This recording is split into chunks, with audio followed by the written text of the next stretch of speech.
이제부터 정말 중요한 이야기를 하도록 하겠습니다. 자, 이제부터 입시에서 성공하려면 우리가 어떻게 대비를 해야 될 것인가, 오늘의 주제에 대해서 말씀을 드리도록 하겠습니다. 자, 확실한 건 무엇이냐면 미래에 어떤 일이 일어날까는 그 누구도 모른다는 겁니다. 그러니까 내가 나중에 논술 시험을 정말로 잘 보게 될지, 혹은 내가 나중에 수능 대박이 날지, 그거는 절대 확신할 수가 없어요. 내가 하고 싶다고 해서 되는 게 아닙니다.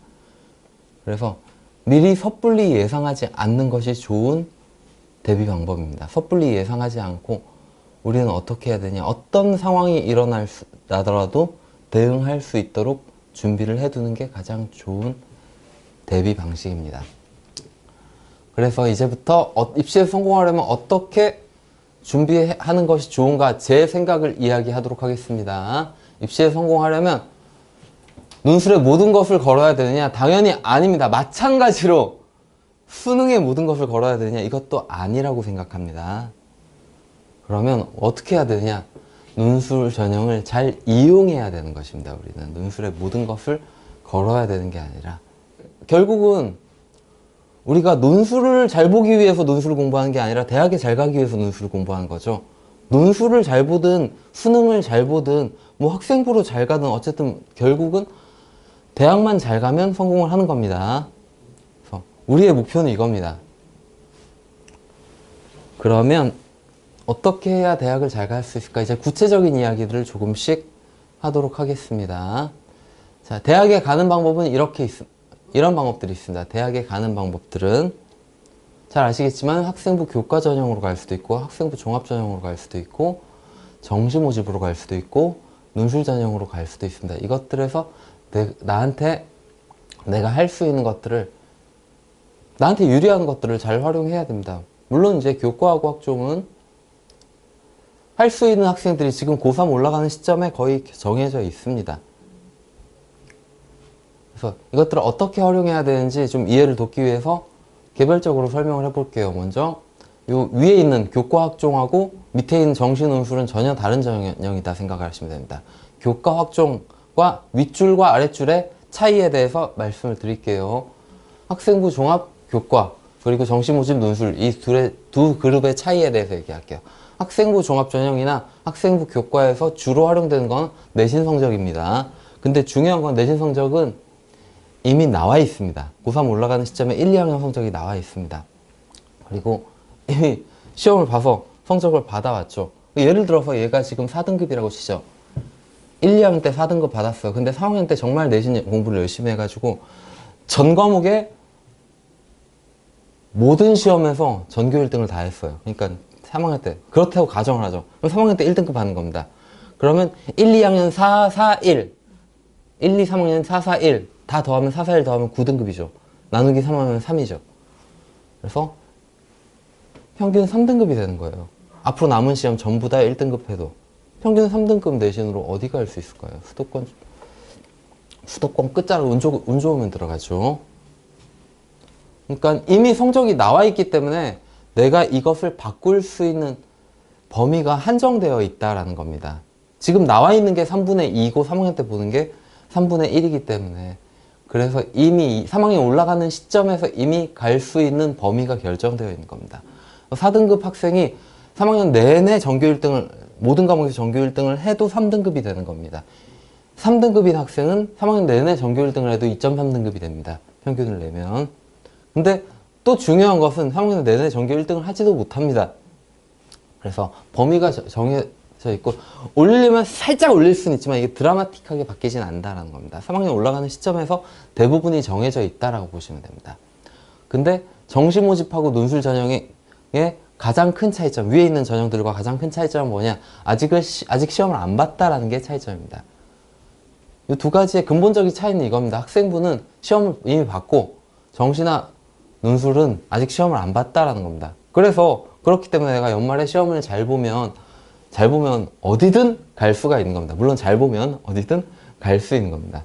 시험을 안 봤으니까 나중에 시험만 잘만 보면 되죠, 막판에. 그래서 학종과 교과, 그리고 정시 논술의 근본적인 차이는 바꿀 수 없다와 바꿀 수 있다의 차이로 보시면 됩니다. 내가 현재의 내신 성적으로 만족한다 라고 하면 학생부에만 매달리면 되겠죠. 이거 내신 성적으로 갈 수 있는 대학이 어디 정도 나오는데 그걸로 만족한다 그러면 학생부에만 집중해도 되겠죠. 근데 대부분의 학생들이 그렇지는 않습니다. 학생부로 딱 이제 컨설팅 돌려보면 바로 갈 수 있는 대학 나오거든요. 학생부로 인서울이 안 돼요. 그러면 그런 학생들은 인서울을 하고 싶고, 학생부로 가천대가 나와요. 그런 학생들은 경희대 가고 싶은 거고, 학생부로 경희대 나와요. 그런 학생들은 연세대 가고 싶은 거고, 그런 거죠.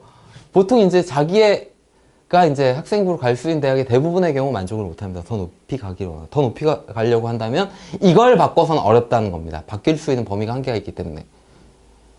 더 높이 가고 싶으면 정시나 논술을 이용해야 된다는 거고, 따라서 고3 학생들이 해야 될 일은 정해져 있습니다. 수능과 논술에 집중을 해야 된다는 겁니다. 이게 바꿀 수 있는 전형이기 때문에. 그럼 이제 이 두 가지의 차이에 대해서 간략하게 이야기를 해드릴게요. 정시 모집과 논술 전형의 차이에 대해서. 수능과 논술의 차이에 대해서. 자, 수능은 많은 학생들이 일정 수준 이상의 실력을 가지고 있다. 이게 무슨 뜻이냐 하면요. 수능은 학생들이 지금까지 2년 동안 공부해 왔거든. 모의고사 보면서 계속 공부해 왔거든. 그러니까 어느 정도 실력이 형성되어 있어요. 어떤 학생은 80점짜리 실력, 어떤 학생은 90점짜리 실력. 이미 점수가, 실력이 형성되어 있어요. 그래서 이미 나보다 앞선 학생들이 있고, 그 형성되어 있기 때문에 걔네들을, 이미 앞서가 있는 애들이 있기 때문에 걔네들을 따라잡기가 좀 힘들고, 왜냐하면 얘도 놀고 있진 않거든요. 그 다음으로 내가 안 해서 그런 게 아니라, 지금 내가 80점이면 내가 안 해서 그런 게 아니라 지금 열심히 공부해서 80인데 또 열심히 공부한다고 해서 그게 쭉쭉 올라가진 않는다는 거죠. 그래서 이미 내 실력이 어느 정도 형성된 상태이기 때문에 큰 변화를 기대하기는 쉽지는 않습니다. 물론 변화하는 게 불가능하다라는 게 아니고요. 쉽지는 않다라는 겁니다. 제 경험상으로 봤을 때. 그에 비해서 논술은 현 시점에서 대부분의 학생들의 실력이 제로입니다. 이게 수학 1등급 나온 학생이든 2등급 나온 학생이든 4등급 나온 학생이든 다 논술에 대해, 수리 논술에 대해서는 실력이 제로나 마찬가지입니다. 가르쳐보면 그렇습니다. 논술은 수능하고는 다르기 때문에 그래요. 그래서 내가 입시에서 성공을 한다는 얘기는 결국 뭐냐면 나보다 더 앞에 있는 애들을 따라잡아야 성공을 하는 거예요. 근데 수능에서는 이미 나보다 앞서 있는 애들이 이만큼 있는 거예요. 논술에서는 전부 다 동일선 사이에 출발점이 똑같다라는 겁니다. 전부 다 아무것도 모르는 거나 마찬가지예요. 그래서 앞서가기가 더 쉽다라는 겁니다. 또한 나도 지금 빈 깡통이기 때문에 공부하는 대로 실력이 올라갑니다. 공부하는 만큼 실력이 올라갑니다. 그래서 많은 것을 변화시킬 수 있다. 수능에 비해서. 그런 점이 논술이 가지는 더 강점이다 라고 볼 수가 있습니다. 그래서 더 많은 변화를 기대할 수 있다는 점. 그리고 마지막으로 논술은 수학 한 과목, 많아봐야 특수대학의 경우에는 과학도 막판에 조금 준비를 해야 되는데 주요 과목은 수학 한 과목이기 때문에 좀 난이도가 어렵긴 하지만 실제로 시간이 그만큼 많이 들진 않아요. 시간은 수능에 비해서 대비하는 시간 훨씬 적게 듭니다. 그래서 수능 준비에 부담을 주지 않는 범위 내에서 대비가 충분히 가능하고요. 그러면서도 훨씬 더 드라마틱한 변화를 기대할 수 있는 전형이 논술 전형이다. 이와 같은 특징이 있습니다. 그래서 참고 삼아서 학생들이 나중에 이제 원서 접수할 때 대학을 어떻게 접수하는지 간단하게 말씀을 드릴게요. 일반적인 학생들의 대학 지원 방식을 말씀드릴게요.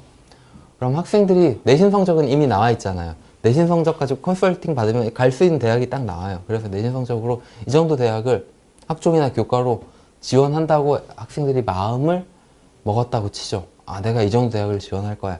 그러면 학생들이 정시 공부는, 수능 공부는 이거보다 더 높은 데 가려고 수능 공부를 하겠죠. 학종으로 그냥 이거 지원하면 여기는 가니까. 그래서 정시 지원은 주로 이제 이런 식으로 이보다 조금 더 높은 대학들에서 정시 지원을 목표로 수능 공부를 하게 됩니다. 이렇게 해서 수능 점수가 점점 후반으로 갈수록 올라가는 학생도 있고 못 올리는 학생도 있고 이 정도로 정시를 지원해야지 라고 마음을 먹고 실제로 원서 접수할 때 논술 전형을 어디를 쓰냐? 이보다 더 위에를 씁니다. 논술 전형.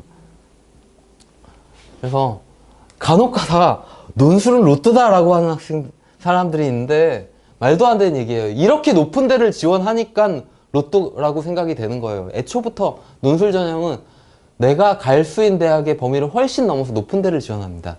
근데 이렇게 높은 데를 지원함에도 불구하고 어느 정도 합격자가 나옵니다. 전혀 로또가 아닙니다. 만약에 이 정도 수준의 대학을 내신으로 지원하면, 학종으로 지원하면 이게 진짜 로또예요. 거의 떨어집니다, 이거는. 근데 논술로 지원하기 때문에 이게 붙을 가능성이 있는 겁니다. 보통 학생들은 이렇게 지원합니다. 논술을 상향 지원합니다. 그래서 주변에서 논술 전형으로 합격하는 학생들 본 적이 있을까 모르겠어요. 그 학생들 엄청 좋아합니다. 왜냐하면 자기가 절대 못 가는 대학을 지원해서 합격을 하는 거니까. 그래서 이제 이 정도로 지원을 하게 됩니다.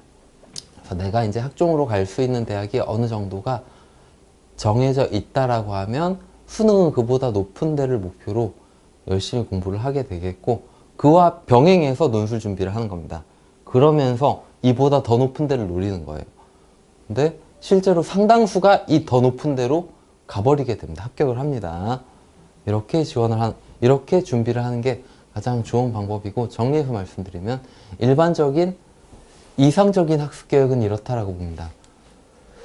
내신 투자는 최소화하는 게, 바꿀 수 있는 게 별로 없기 때문에, 물론 이제 학생들에 따라서 조금씩 다릅니다. 최소화하는데 어떤 학생들은 완전히 버려야 되고, 예를 들어 2학년 때까지 내신이 4등급 나왔다. 그럼 버리는 게 현명하고요.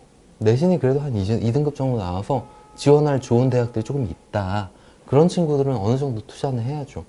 근데 그 대학보다 더 좋은 데를 가고자 한다면 수능이나 논술에 집중을 해야죠. 그래서 내신 투자는 내가 할 수 있는 범위 내에서 최소화하는 것이 좋고, 그러면서 수능과 논술을 병행하여 준비하는 것이 좋은 입시 전략이다 라고 볼 수 있습니다. 이때 논술 학습 시간은 10%에서 20%, 수능 학습 시간은 80%에서 90%이 정도로 계획을 할 수 있습니다. 아, 그러면 수능이 논술보다 훨씬 더 중요하기 때문에 8, 90% 시간을 투자하고 논술이 별로 중요하지 않기 때문에 10%, 20% 투자하느냐? 그게 아니라 수능 공부에는 많은 시간이 필요할 수밖에 없습니다. 과목이 많으니까요. 영어도 공부하고, 국어도 공부하고, 수학도 공부하고, 과학도 공부하고 해야 되니까. 논술 한 과목이기 때문에 적은 시간으로도 충분히 효과를 볼 수 있기 때문에 이 정도로 공부하는 겁니다. 그래서 저는 그렇게 이야기를 합니다. 일주일 내내 수능 공부를 하되 논술 공부는 일주일당 5시간씩 공부해라 라고 이야기합니다.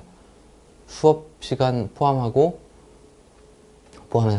5시간 공부해라. 그리고 나머지 시간은 수능에 집중을 합니다. 그렇게 대비를 하면 수능에는 전혀 악영향을 미치지 않습니다. 요 시간 때문에 수능 점수가 안 나오거나 하지는 않습니다. 그러면서 저 높은 대학을 갈 수 있는 가능성을 살리는 거죠. 이 높은 대학을 갈 수 있는 가능성을 10%, 20%의 시간 투자로 살리는 거죠. 그렇게 대비를 하는 것이 가장 좋은 대비 방식이다라고 할 수가 있겠고요. 물론 이제 학생에 따라 상황은 많이 다릅니다. 논술 올인하는 학생은, 그러니까 더 이상 나는 수능에서 볼 게 없다. 나머지가 다 8, 9등급이다. 그런 학생들은 좀 더 논술에 더 많이 투자를 할 수가 있겠죠. 또는 수도권 포기를 하는 학생들은 수도권이 아닌 대학들에서는 논술 전형을 거의 안 보기 때문에 그런 학생들은 정시에 집중을 해야 되겠죠. 수능에. 학생들마다 차이는 있겠지만 일반적으로 지금까지 착실하게 준비를 해온 학생들은 이와 같은 정도로 시간 배분을 해서 공부하는 게 이상적이다.